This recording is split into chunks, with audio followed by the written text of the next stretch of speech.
පමණ. හැබැයි අපිට 1,50,000ම තියාගෙන ඉන්න බෑ. ඊළඟට. නමුත් අපේ තියෙන මොකද්ද? සංචිතත් කරගන්න ඕනකම තිබෙනවා. ඉතින් ඒක අපි කරමින් තියෙනවා. ඒ අනුව තමයි ඕනෑම මොහොතකදී ඒ අර්බුදයකට අපිට තබාගත යුතු උපරිම ප්‍රමාණය අපි මේ මොහොතේ රඳවගෙන තිබුණා. ඒ නිසා තමයි දින 33කට සරිලන ඩීසල් ගබඩා ප්‍රමාණයක් අපිට ඇති කරගන්න පුළුවන් වෙලා තිබෙන්නේ. ඒතර පෙට්‍රල් ගත්තොත් දින 27කට අවශ්‍ය වෙන ප්‍රමාණයක් තිබෙනවා. ඒ වගේම 7 හෝ 8 කියන දිනවල තවත් පෙට්‍රල් නැවක් ඒමට නියමිතව තිබුණා මෙට්‍රික් ටොන් 35000ක. ඒතර ඒ ඔක්කොම ගත්තම මම හිතන්නේ අපිට දින 40කට ආසන්න ප්‍රමාණයක පෙට්‍රල් ගබඩා සංචිතයක් අපි ගාව තිබෙනවා. මම මේ කියන්නේ අපි මේත් එක්ක අපිට ඕන විදියට නැව් ගේන්න බෑ. අපි මොකද කරන්න ඕන? අපේ ගබඩා හිස් වෙන ප්‍රමාණයට තමයි අපි නැව ගේන්න ඕනකම තියෙන්නේ. ගබඩා හිස් වෙන ප්‍රමාණයක් තියෙන. ඒත් අපි දෛනිකව දන්නවා තෙල් කොච්චර ප්‍රමාණයක් නිකුත් වෙනවද? ඒ නිකුත් වෙන ප්‍රමාණය දින 20කින් කොච්චර වෙනවද? එහෙනම් දින 20න් නැවලා ගා වෙනවා. එහෙමයි මේක ප්ලෑන් කරලා තියෙන්නේ. එහෙම නැතුව නිකන් ඇයි තව නැව් ගේන්න බැරි වුනේ? මොකද කරන්නේ නැව් ගෙනල්ලා? තව ගබඩා කරගන්න බැරිනේ කොහෙද ගබඩා කරගන්නේ? එවන එක ඉතාමත් අතාරික කරුණු. ඒ නිසා ඉතාමත් විද්‍යාත්මක ගබඩා පද්ධති කළමනාකරණයක අපි නිරත වී තිබෙනවා. එහි ප්‍රතිඵලයක් හැටියට අපිට ආසන්න වශයෙන් පෙට්‍රල් දින 40කට අවශ්‍යතා ගබඩා වෙලා තිබෙනවා. ඊළඟ විශේෂම ගත්තොත් ජෙට් 7 අපි ගුවන් යානවලට ඉන්ධන සැපයීම. ගුවන් යානවලට සාමාන්‍යයෙන් ගත්තොත් දෛනිකව අපේ අවශ්‍යතාවය වෙන්නේ 1800ක් පමණ. මෙට්‍රික් ටොන් 1800ක පමණ අවශ්‍යතාවයක් තියෙන. දෛනිකව අපේ පිරිපහදුවෙන් මෙට්‍රික් ටොන් 1080ක් හදනවා. දෛනිකව අපේ පිරිපහදුවෙන් මෙට්‍රික් ටොන් 1680ක් විතර හදනවා. අපේ මුළු අවශ්‍යතාවය තියෙන 1800ක් විතර. ඒ 1800ට අවශ්‍ය වෙන එතකොට 1050ක් අපි හදනවා ජෙට් 7. අපි ඉතුරු ටික තමයි ආනයනය කරන්නේ. එතකොට ආනයන තැන්පතු ප්‍රමාණය අපි හදලා තියෙන ඔක්කොම ගත්තාම දින 49කට අපි හදන ප්‍රමාණයත් අපි ආනයන ප්‍රමාණයත් ගත්තාම අපිට ගුවන් යාන ඉන්ධන සැපයීම දින 49කට තියෙනවා. හැබැයි මේ දින 49 කියන්නේ මොකද්ද? දැන් තියෙන තත්ත්වය. මේ දවස ගත වෙනකොට මොකද වෙන්නේ? නැවත ගබඩා හිස් වෙනවා. ඒ ගබඩා පිරවීම සඳහා අවශ්‍ය වෙන නැව් ගෙනා ගැනීම කාලසටහනකුත් තියෙනවා. එහෙම මේක හදලා තියෙන්නේ. නැත්තම් මේ 49 ඉවර වුණාම ඊළඟ ගෙනලා පුරවන එකක් නෙමෙයි. නමුත් අපි නැව් කාලසටහනක් තියෙනවා. අපිට කිසිදු නැවක් ගෙනා ගන්න බැරිනවා කියලා හිතුවොත් තමයි මේ තත්ත්වය. හැබැයි අපි දැනට නැව් ටික පෙළගස්සලා තිබෙනවා. විශේෂයෙන් ගත්තොත් අපිට දැන් ගත්තොත් RM පාක් කියන සමාගම 14 වෙනිදා නැවක් එනවා. සිනෝපැක් එක 17 වෙනිදා නැවක් එනවා. IOC එක 21 වෙනිදා නැවක් එනවා. 28 වෙනිදා තෙල් සංස්ථාවේ නැවක් එනවා. මෙන්න ඔක්කොම දැන්ට ලෝඩ් කරලා තිබෙන්නේ. ඒ පිළිබඳ කන්ෆර්ම් කරලා අපිට ලෙටර් මේ එකඟතාවය පළ කරලා කන්ෆර්ම් කරලා තියෙනවා නැව් ගබඩා කරන බව සහ ලබා දෙන බවට. ඒතර ඒ නිසා නැව් ටික පෙළගස්සලා තිබෙනවා. ගබඩා ටික පුරවලා තිබෙනවා. අපි මේ යාන්ත්‍රණය සකස් කරලා තිබෙනවා. ඊළඟ ප්‍රධාන වශයෙන් ගත්තොත් පිරිපහදුව. තෙල් පිරිපහදුව බැලුවොත් තෙල් පිරිපහදුවට අවශ්‍යයි අපිට බොරතෙල් අවශ්‍යයි. ඒතර ඒ බොරතෙල් ප්‍රමාණය දැන් තියෙන බොරතෙල් ප්‍රමාණය දින 26කට ඇති. නමුත් අපි තවත් නැවක් ගේනවා. ඒ නැව තව දින 18කට ඇති. ඒ නැව ආපුවම බොරතෙල් ඒ නැව ඉතා ඉක්මන දැන් මුහුදේ එමින් තිබෙන නැවක්. එතකොට දින 44කට කිසිදු නැවක් ආවෙත් නැතත් බොරතෙල් පිරිපහදුව අපේ පිරිපහදුව දුවන්න පුළුවන්. ඒ නිසා අපි සකස් කළ තියෙන නැව් ප්‍රමාණය එනවා. ඒ වගේම අපි මොකද කරලා තියෙන්නේ?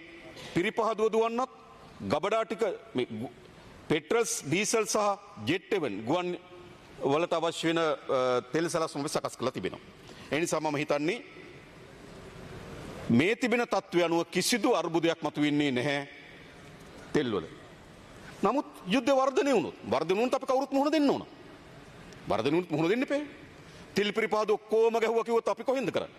අපි ලිං වලින් තෙල් ගන්න නෙමෙයි. ඒ නිසා යථාර්ථවාදී මේ ප්‍රශ්නේ මේ විදිහට තියෙන තාක්කල් මේ ප්‍රශ්නෙට උත්තර තියෙනවා. හැබැයි මේ ප්‍රශ්නේ මෙතනින් එහා වර්ධනය වෙනව නැද්ද කියලා තීරණය කරන්නේ අපි නෙවෙයි. අපි නෙවෙයිනේ. ඒ වර්ධනය අනුව ප්‍රශ්නේ මොන විදිහට වර්ධනය වේද කියලා අපි උපකල්පනය කරමින් ඒකට අවශ්‍ය වෙන සැලසුම් හදලා. ඒකට තමයි ආණ්ඩුවක් ඉන්නේ. හැබැයි මම ඔබලා මතක් කරන්න කැමතියි. මේ ප්‍රශ්නේ දිගු කාලයක් තිබුණු ප්‍රශ්නයක් මේක අපේ ධාරිතාව පිළිබඳ ප්‍රශ්න. හැබැයි අපි මොකද්ද කරේ? කොළොන්නාවේ අලුතෙන් මෙට්‍රික් ටොන් 86000ක ගබඩා සංකීර්ණයකට වැඩ කටයුතු කරමින් තිබුණා. අලුතෙන්ම ටැංකි 6ක් හදන්න. ඒ වගේම තිබුණු ටැංකි දෙකක් නැවත එක කපලා අර ගිනිගත්තෙත් එතන කපලා අලුත් ටැංකි දෙකක් හදන අලුත් ටැංකි 8ක් හදන කොළොන්නාවේ. ඒ ගබඩා සංකීර්ණය මෙට්‍රික් ටන් 86000යි. ඒක අපි 2027 වෙනකොට අවසන් කරන්න සැලසුමේ තියෙනවා. ඒ සඳහා අපේ වියදම අර ටැංකිය 6ට වියදම බිලියන 3.32යි. අර අනිත් දෙකට වියදම බිලියන 1.45යි. ඒ කියන්නේ බිලියන 5ක ආසන්න ප්‍රමාණකින් අපි කොළොන්නාවේ විතරක් රුපියල් බිලියන 5කින් කොළොන්නාවේ විතරක් ගබඩා සංකීර්ණේ ගබඩා පාසුකම් වැඩි කරන්න සැලසුමක හිටියා. 86000ක් කියලා කියන ආසන්න වශයෙන් ගත්තොත්. පෙට්‍රල්, ඩීසල් අපි තාම සැලසුම හදලා නැහැ මොනවද ඒකේ දාන්න කියලා. හැබැයි ඔක්කොම ගැන කල්පනා කරත් දින 10කට අලුතෙන් ඒ ගබඩා සංකීර්ණ ධාරිතාව වැඩි වෙනවා. සාමාන්‍යයෙන් ගත්තොත් අපේ දෛනික අවශ්‍යතාවය වෙන්නේ 8800ක් 8600ක් වගේ ප්‍රමාණයක් ඔක්කොම ඩීසල් පෙට්‍රල් ඔක්කොම එකතු කරත් මෙතන අපි 86000 ගබඩා ධාරිතාව 2027 වෙනකොට අපි අවසන් කරනවා. දැන්ට මුල් ගල් තියලා වැඩ කරලා ඔක්කොම කොන්ත්‍රාත් ප්‍රදාන කරලා තියෙනවා. වැඩ කරමින් යන්නේ. ඒක 2027 ජනවාරි වල අපිට දෙන්න එකඟතාවය පළ කරන එතන අපි රුපියල් බිලියන 5ක් වැය කරනවා. ඊළඟ විශේෂම ගත්තොත් මුතුරාජවිල අපි අලුතෙන් ගබඩා සංකීර්ණ ධාරිතාව මෙට්‍රික් ටන් 40000කින් වැඩි කරන්න අපි සැලසුම් හදලා තිබුණා. මෙට්‍රික් ටන් 40000කින්. ඒක දැන් ටෙන්ඩරේ අවසන් අදියරේ තියෙන්නේ. ඒකට රුපියල් බිලියන 3.5ක් වැය කරනවා. අපි දැන්ට දල ඇස්තමේන්තුව රුපියල් බිලියන 3.5යි මුතුරාජවිල මෙට්‍රික් ටන් 40000ක ගබඩා හදන්න සැලසුම් හදලා තිබුණා. ඒක දැන් ටෙන්ඩරේ මේ සතිය මම හිතන අවසන් වුණාට අපි ටෙන්ඩරේ ප්‍රදාන කරන්න පුළුවන් මේක.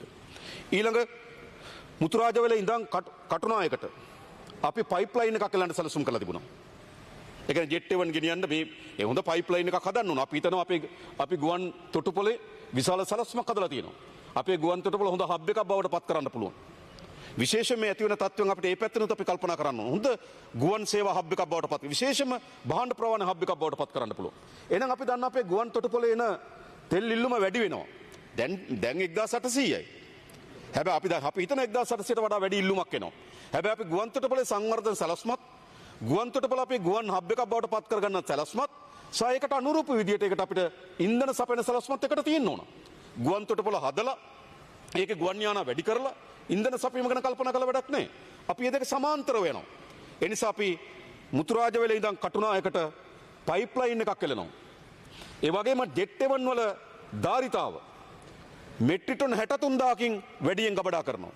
ගබඩා කරන්න පුළුවන් ධාරිතාවක් හදනවා. ඒක දැන් අපි ටෙන්ඩරේ අවසන් අදියරේ තියෙන්නේ. ඒ සඳහා රුපියල් බිලියන 16ක් වැය වෙනවා. මේ තමයි යටිතල පාසුකම් ආණ්ඩුවක හදන. එහෙම වුණොත් ඒ 63000න් විතරක් මම හිතන්නේ අපිට දින 40කට වඩා වැඩි දින ප්‍රමාණයක ජෙට් 1 ගබඩා කරන්න පුළුවන්. ඒ දැන් තියෙන ඉල්ලුමට. හැබැයි අපි හදන්නේ දැන් තියෙන ඉල්ලුම නෙවෙයි. අපි සැලසුමක් හදලා තියෙනවා ගුවන් තොටුපොළේ අපේ ඉන්ධන සැපීම තව වැඩි කරන්න ඕන කියලා මාකටිං ප්ලෑන් එකක් හදලා තියෙනවා. සමහර පෞද්ගලික අංශ කණ්ඩායම් වලට අපි ආරාධනා කරලා තියෙනවා. මෙතන ඉතාමත් හොඳ තෙල් සැපීම මධ්‍යස්ථාන බවට පත් කරන්න පුළුවන්. ඒකට අවශ්‍ය යටිතල පාසුකම් ටෙන්ඩරේ අපි අවසන් කරනවා. මම හිතන්නේ අපි ටෙන්ඩරේ දැම්මා. සමහර සමාගම් විසින් අපිට යම් කාලයක් ඉල්ලලා තිබුණා. නේද කෝපි ජයකොඩි නේද? යම් කාලයක් අපි ඉල්ලලා තිබුණා. ඒ කාලය අපි ලබා දීලා සති 3ක් ඇතුළත මේ ටෙන්ඩරේ ප්‍රදානය කරන්න ටෙන්ඩරේ අපි අවසන් කරන්න බලාපොරොත්තු වෙනවා. ඊළඟ ගත්තොත් ත්‍රිකුණාමලේ ප්‍රධාන සාකච්ඡාවක් දැන් යනවා. ත්‍රිකුණාමලේ ගබඩා වලට මොකද උනේ කියලා. ගබඩා 24ක් තිබුණා. පෞගේ ආණ්ඩුවකින් ඒ කියන්නේ ගබඩා මුළු ප්‍රමාණයෙන් අපිට තනියම පාලනය කරන්න පුළුවන් 24ක් තියෙනවා. ඒ 24න් ගබඩා 3ක් ප්‍රීමියකට ඇග්‍රීමන්ට් එකක් ගහලා ලබා දීලා තියෙනවා. තව ගබඩා 21ක් අපිට තියෙනවා. මේක එක ගබඩාවක ධාරිතාව මෙට්‍රික් ටන් 10000යි. ඒ කියන්නේ මෙට්‍රික් ටන් 10000ක ගබඩා පාසුකම් අපිට දෙන මුතුරාජවිල. හැබැයි අපිට එකපාරක වියදම් කරන්න බෑ. අපි අධීර කීපයකින් ඒ ගබඩා ටික නැවත ප්‍රතිසංස්කරණ සැලසුම හැදුවා. ඒ පළවෙනි අධීර තමයි ටැංකි 4ක්. අපි තෝරාගත්ත ප්‍රතිසංස්කරණය කරන්න. ඒ ටැංකි 4න් දෙකක් ප්‍රතිසංස්කරණය කරලා අවසන් අනිත් ටැංකි දෙක ප්‍රතිසංස්කරණය කරනවා. හැබැයි ගබඩා ප්‍රතිසංස්කරණ කරාට වැඩක් නැහැ. නල පද්ධතිය අපිට නැතුව.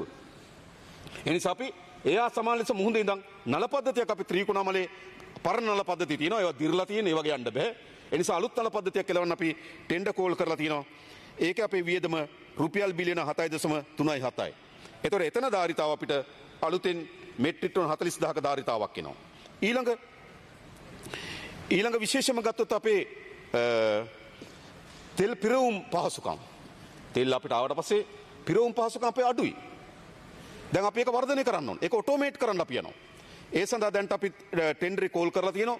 ඒකට අපි වියදම් කරන්න අපේක්ෂා කරනවා රුපියල් බිලියන 1.5ක්.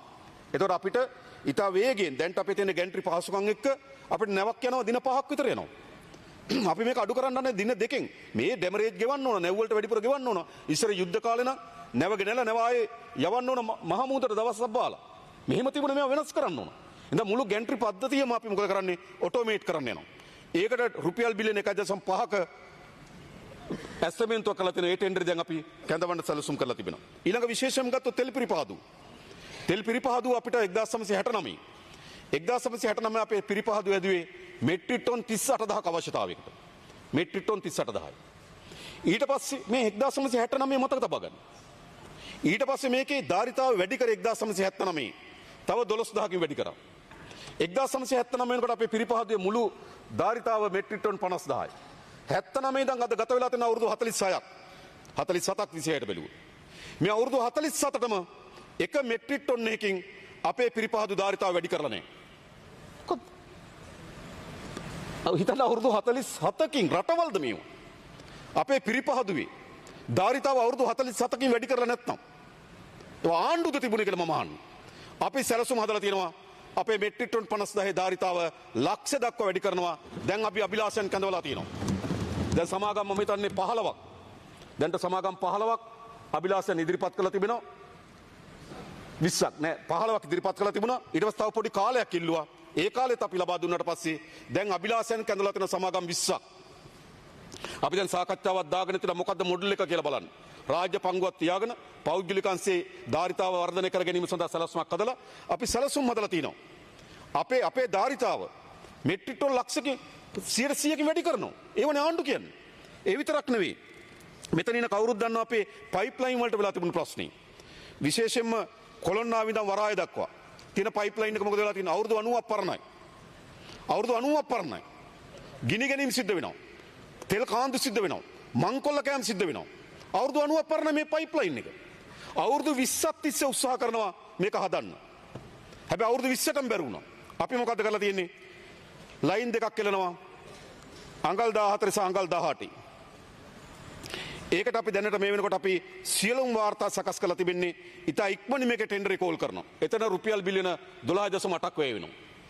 ඊළඟ ගත්තොත් අපි දන්නවා නැප්තා. අපිට කොළොන්නාව ඉඳන් කැලණි තිස්සට අපි නැප්තා නල පද්ධතිය අවුරුදු 90ක් පරණයි. අර විදියම් ප්‍රශ්නයක් මතුවලා තියෙනවා.